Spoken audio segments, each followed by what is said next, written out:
So you asked me about the narcissist. So it is interesting that you say that, because after my divorce, I started with the radical forgiveness, and then I moved into healing, sexual healing, with an amazing person who was killed a few years ago, Steve and Lokita Carter from California.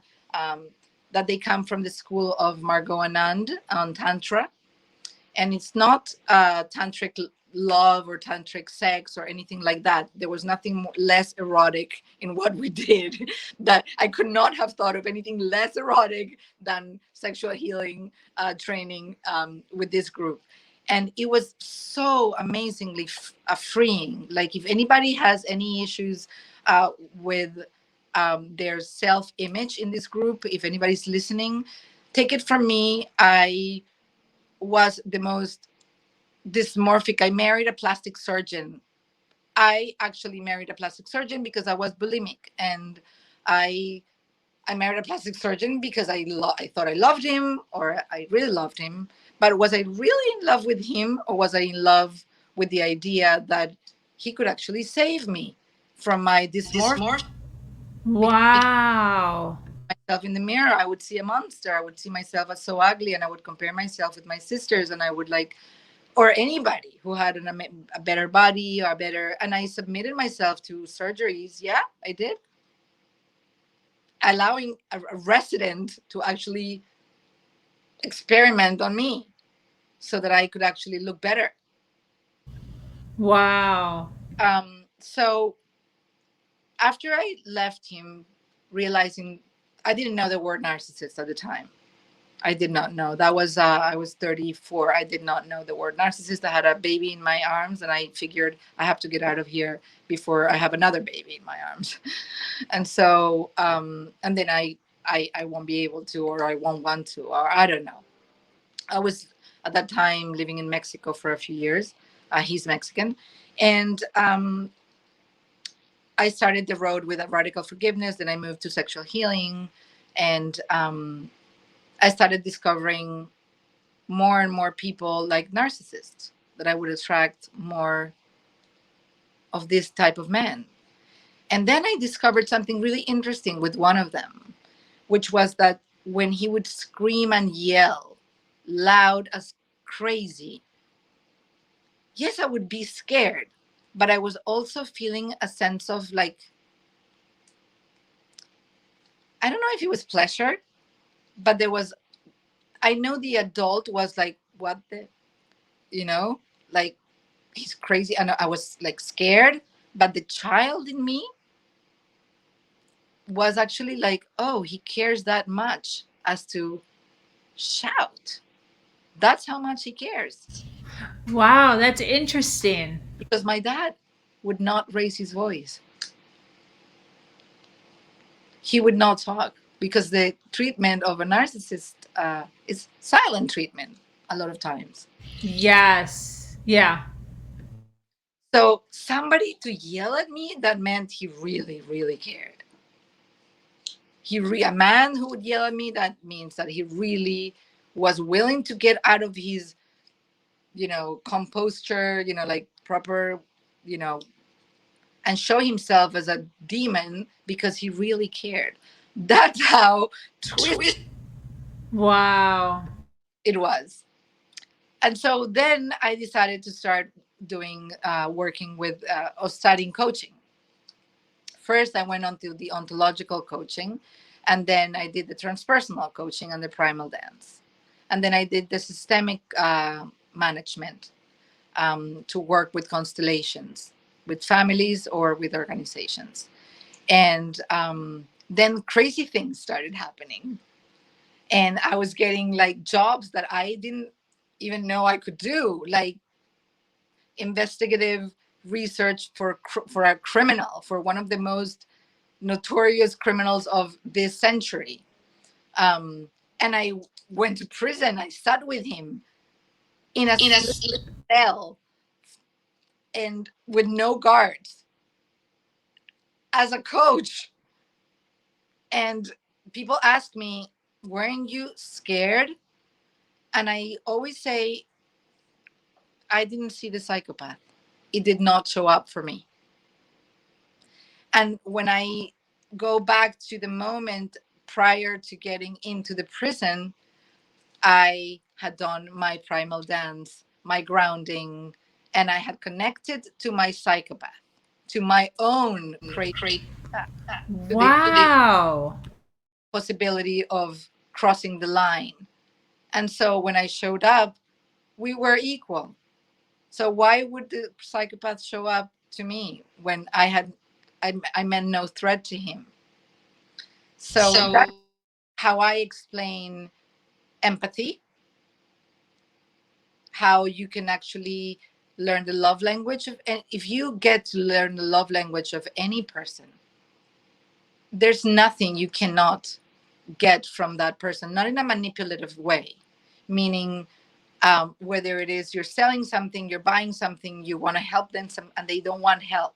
How to get to somebody is tapping into their love language. For some people, it may be money. For some people, it may be compliments. For some people, it may be, just listening to what they have to say.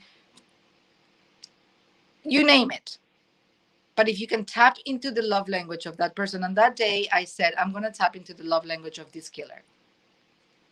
And it was somebody who was 22 and was lost and screwed up and who knew no boundaries and who thought who could get away with everything. So I said, okay, I'll be the same as him and I'll just talk to him in his language. So after the primal dance, I developed this amazing connectiveness with people. Unfortunately, many years later, I fell into the trap of my own trap, I suppose, that I thought I was like in safe heaven, from from narcissism. Um, and it impacted my work a lot. It did. My life and my work and in my my motherhood. neighborhood. What do you mean? What happened? Well, what happened, I suppose, like we all share a similar scenario where their needs become more important than your needs, and their jealousy becomes more important than your work, and their accusations become real again because you heard them when you were little. I heard them when they were little, when I was little. So um, I was afraid. I was afraid that I would be in a session and then I couldn't answer the phone. I was afraid if I was in the shower and I didn't answer the phone. And so I stopped doing things that connected myself to me. And I wasn't making anybody happy.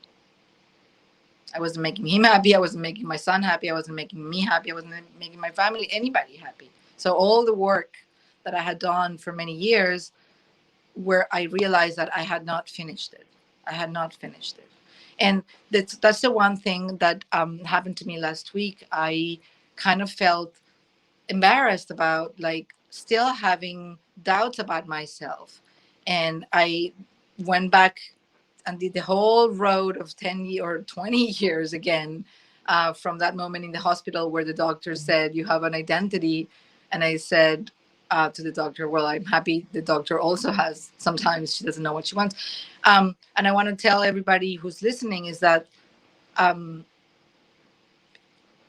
there will be good days and there will be bad days. And even when you think you've already erased and overcame, and this is the last and never again, and you say it and it's been months or years or whatever, working in yourself has to be the same as eating, as breathing, as showering. It has to be a daily thing, whatever it is that you do daily. If you don't shower daily, fine. But whatever it is that you do daily that is important to you has to be equally worked with getting connected to who you are. Because the minute you lose sight of that, you're again back in a place where you can be prey.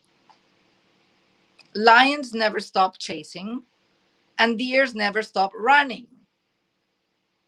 They're They're always always both cohabit in the same atmosphere, but in the same place or jungle, or like whatever you call it. But the deer will always be listening, very alert. If she doesn't, then she gets eaten, right? right? 100%. So So, the same with us. The same with us. And the predators are not necessarily the narcissists outside, because we saw it at the beginning, they can trigger, but it's what we are made of that makes a difference. Absolutely. Yeah, I definitely agree with that. As far as the world that you're in, the education that you've gotten so far, speaking to women who are in a relationship with a narcissist at the moment, what are your thoughts on them being able to mentally beat a narcissist? Do you think that's even possible? No. I mean, I don't think it's possible would be the right word. I would use the word probable. Everything is possible. um, I don't think it's probable. However, what I would say to these women is, I mean, there's so much controversy, when I don't, and again, I'm gonna like excuse myself. I don't mean to undermine or minimize or invalidate anybody's feelings, emotions, or what they're going through. Whatever you are in your process is totally happening for you. So I know what it is to hate the moment. I really know what it is to not want to be in that moment. I know what it is to be the seed I want to be deep down in the dark, and like really like not be able to breathe and not be able to see until I can feel, and then I can bloom. Um, what I would say is that I heard this from a very good friend of mine, and I think it is true. For a relationship like that to work, a relationship where there's abuse, where there's mistreatment, where there is bad language, I don't even want to get into like beating or sexual abuse, because I have not experienced that. So in order for a relationship like that to actually evolve, I have seen cases that the man who was a narcissist has evolved and changed. So that's why I say it's possible. The other person, so the way he put it was, my friend put it was, so for something like that to evolve, the person who wants it more, who's more keen on the relationship, has to be willing to sustain and take the the whatever the crumbs they're getting from the person who's least interested. Because in that way, there may be a moment in which the other person will not be able to get the high if he doesn't get a reaction, and then figure it's not fun anymore and evolve. It may happen. Chances are scarce. Can it happen? It's a gamble, and it's a roulette gamble. It's not even, it's a like a Russian roulette gamble. Yeah, Like 100%. roulette. Um, but I would not say to anybody that it's in a relationship and that cannot see this, oh, pack your things and get out of there immediately. I would never say that. I will actually say, how can I help you stay there and not be miserable? What do we need to do for you to stay where you want to stay and not be miserable? And I find that that question helps the person get to a point eventually of like, yeah, no, it's not working. This is this not. is not, But Yeah. I can move out of there without um, feeling like they're being torn apart, like their energy is being torn. Because when you leave like that, then you keep that and you're obsessing about it. And I speak for myself, and you're thinking why and why and why and why. Like you're trying to make and like understand what happened and what could you have done. And but if you actually leave with a healthy heart and knowing that It had nothing to do with you. It's just this person is sick or confused or doesn't know any better. Doesn't know any better. Really, I do believe that when people say, narcissist says, but I love you, they do. But that's the love they know. And it doesn't mean that it's good or bad. It's just not good for you. There may be women that love it. There may be other people that are okay with it. I know a lot of people that are okay with their husbands calling them names publicly, and they're really okay with it. They actually could not give a flying cucumber. They really couldn't. Like, they couldn't care less. And I look mesmerized, like, is she real? Is she like, is she, it, they don't even listen it. They don't hear it. They understand that this person is like a little loony, and they just like to rant and like call names. And I've even asked a friend of mine, a guy, and I want to say this, and he's married to one of my closest friends, and she's Spanish from Spain. And Spanish have a very like intense way of like talking, and they use like words that are not nice, right? Like calling stupid or imbecile or like things like that. Sometimes I would be like, she's too much. So I would ask my friend, like, how do you take it? And he's like, oh my God, I don't even listen to her. Like, I take it, it's her culture. It's like part of what she came from.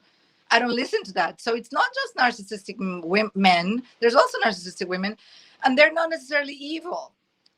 There's narcissistic. You asked me in one of the questions, I think you were going to ask me, well, how many kinds there are. There's the altruistic.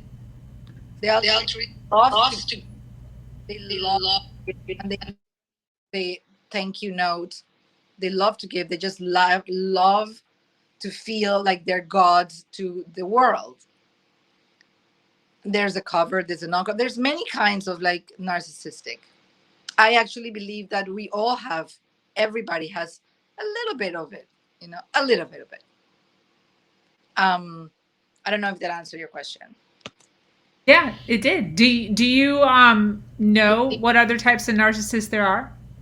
I don't know all the types. I know that there's a lot, but I would stick to the ones that are not productive and not healthy, and especially the ones that are dangerous. And I don't mean danger like in terms of somebody calling you stupid. That is also dangerous, because if somebody has a low self-esteem already and they are constantly called, names, it could lead to suicide. And I don't like the word survive either. So like, you're never going to hear me say I'm a survivor of narcissists, or I think survival goes to diseases and to wars and to things like that. Not that being with a narcissist isn't a war. I just think that surviving in a way, they compared to being a victim or being a survivor. And this is a conversation I was having with a friend the other day. And why do I did not like to victimize people on the support groups? Like, go and feed the fuel. Yes, he's a jerk, and yes, you should get out, and yes, this, that, and the other. I don't like it. I feel like they would be more served if they could see themselves, if they could see a little bit of the goodness they have, to move on and not be victims, not even like want to be a victim. I think kids are victims. I think that people who are raped, who are beat, who are killed, though, they are victims. People who are with cancer, who are hunger in Africa, whatever, like, yeah, they don't have a choice. I feel that we should concentrate. I mean, for this time being, I don't know more than what I just said about the narcissists, the covert, the overt, the altruistic, the beater, the drunk. I haven't met the beater nor the drunk. nor the drug addict. Um, Do you I, want to read the question and answer it? the question, hold on, let me open it again because I don't have it here. No, no. There's somebody who's asking a question. It's on the Oh, screen. I don't. Oh, hi. Are empath magnets to toxic people like narcissists? Well, it's an interesting question. I can't say if you're a magnet. However, I do believe that a narcissist will definitely. So this is the thing. So I will talk about the narcissist I was with, and the one thing I noticed very soon in the relationship. He was probably the smartest mind I had ever encountered. Psychopathic, almost like in a. I thought he was in a good way, but I would always tell him, you're the extreme of your like clear clarity and sharpness of your mind. It's almost perverse, and perversion is nothing more than intelligence taken the wrong way, like Hitler.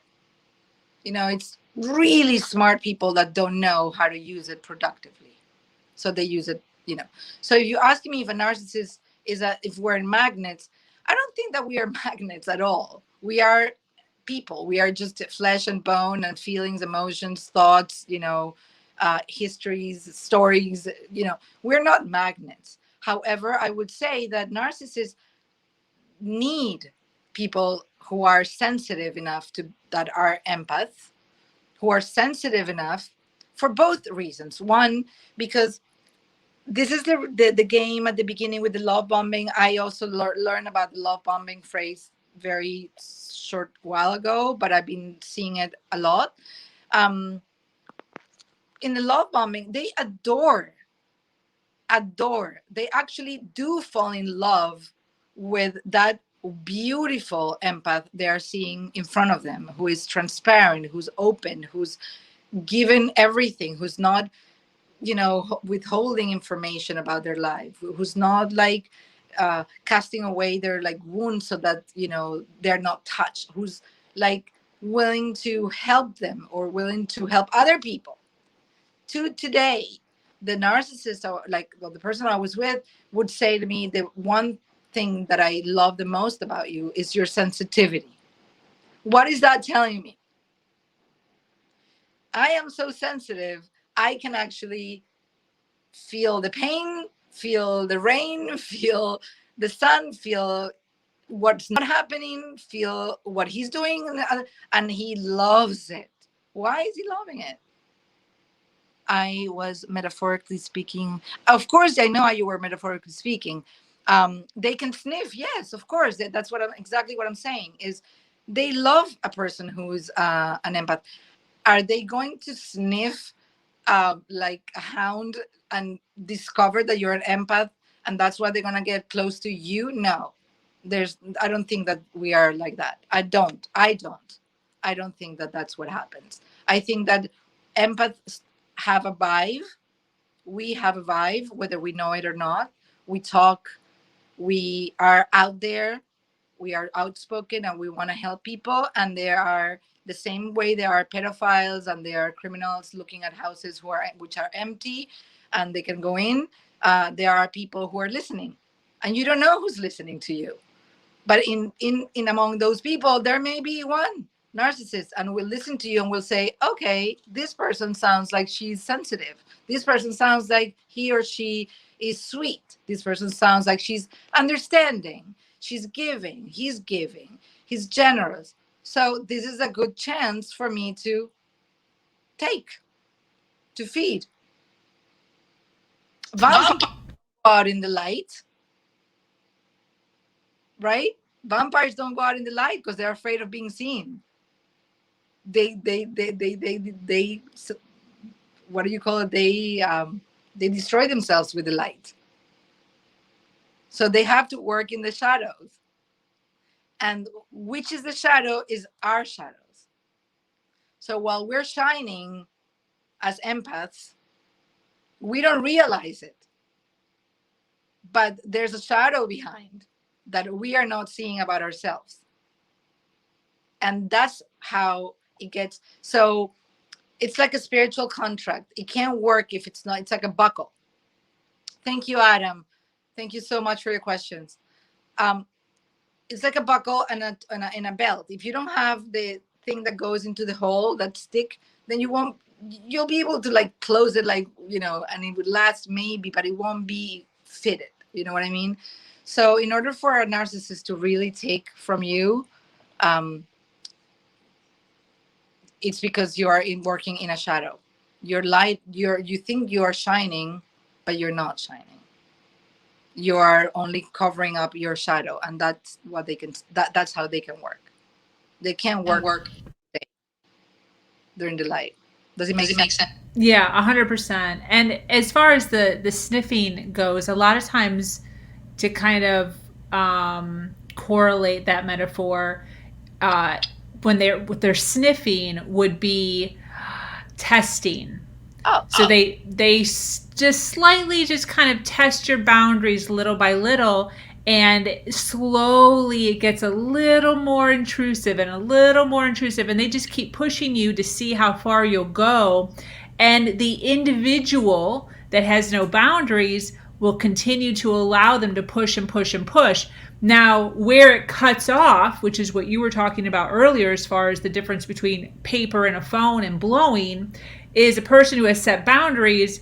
When that narcissist is pushing, pushing, pushing, there will be a definitive line. And at that point, the relationship will break.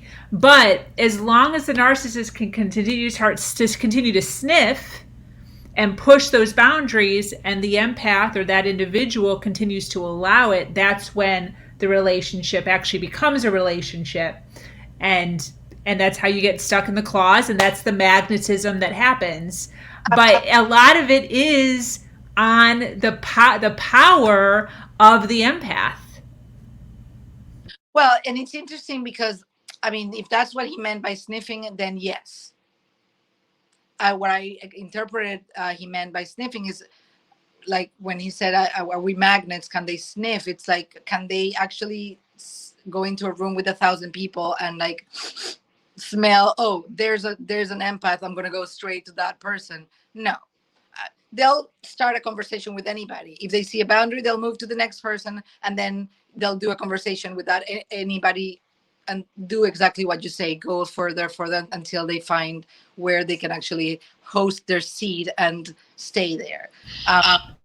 But the when you say there's a line that sets the relationship to break, um, so when the person that has no boundaries, or has things that has boundaries but allows the other person to go in and in and in because they believe in their good intentions, um, uh, and then becomes a point where they can't do it anymore. I go back to the metaphor of the vampire.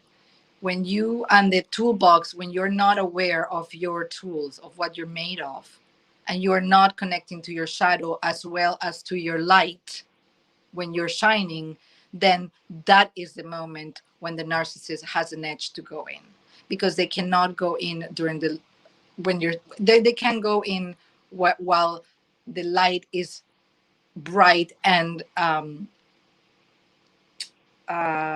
taking protagonism.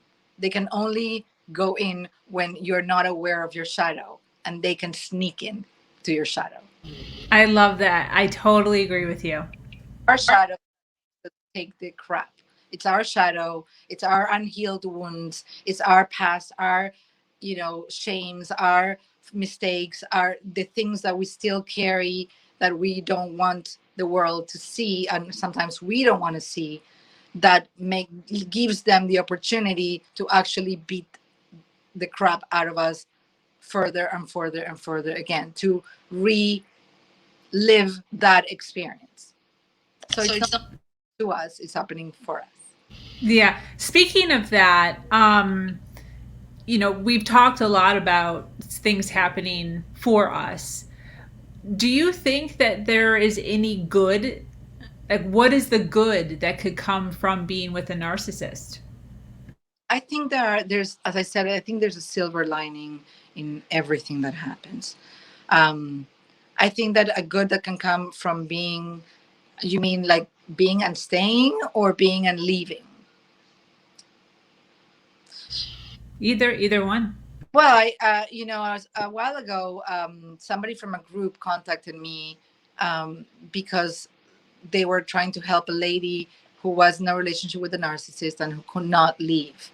And I asked her, what is the hidden benefit of your relationship with her, with this person?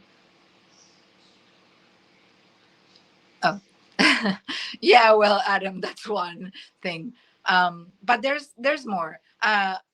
Even if it's just that great sex, then you learn ways of making love or having sex in a greater way than you knew before. So there's a silver lining, right?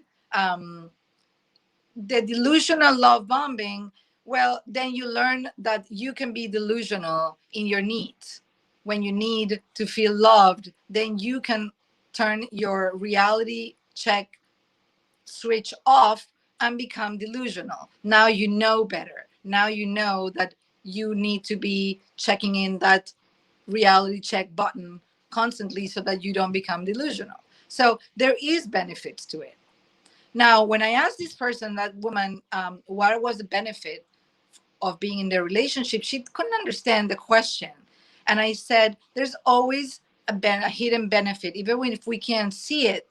If we are doing what we're doing, like we're sitting here today and you were taking an hour and a half, on this conversation, it's because there's benefit to it. Otherwise, we would have cut it an hour ago, right? Because I know you, Sabrina, you have things to do and other people have things to do. But if you're staying here, it's because they're seeing that there is a benefit. We may not see it immediately, but there is a benefit. Some may be money, some may be, being a victim. What is the benefit of being a victim? Oh my God, there's so many benefits to that. Being a victim and being a narcissist is not much different. Oh, thank you, Charlotte. It's not very different. A victim is needs control, needs to control people through, attention, through like victimhood, through, and I'm not diminishing or minimizing the feelings. I'm not saying a person who's been raped, it's not entitled to feel absolutely shattered. No.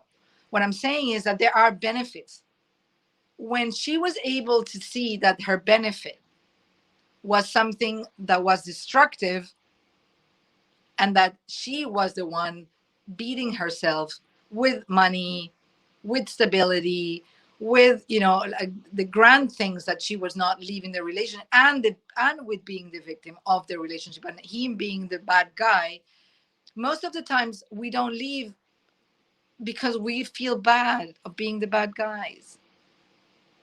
It's horrible to be the bad guy in a movie. You have nothing but PT, CPT, and end up being really ill.